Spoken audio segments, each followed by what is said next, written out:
Yoldan verişlerini bastırdım. Bak şuna.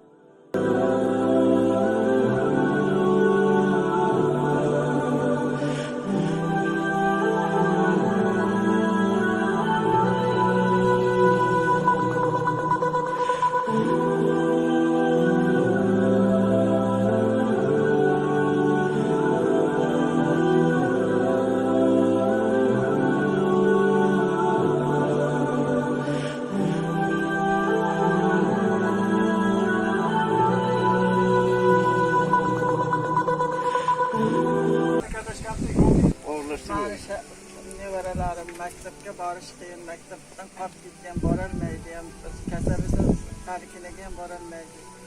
Asfaltdan yurishi qiyin, onasiga uzoq, otasiga uzoqman ketib kelmayman. Bu yerda zavr, qishda loyga tayib yiqilsa, mayib qo'ysa ham bir-birini ko'rmaydi. Ota-ona ham yordam qilolmaydi. Juda sharoit og'ir. Musofirda yurgan qizlarimdan so'rayman shu nevaralarim uchun yordam berishini. Sharoitman og'irligidan chiqmam majburligimdan. Kechalar chiqishga qo'rqadi. Ilonlar kirib uyiga kirib o'tiradi. Barbir pisib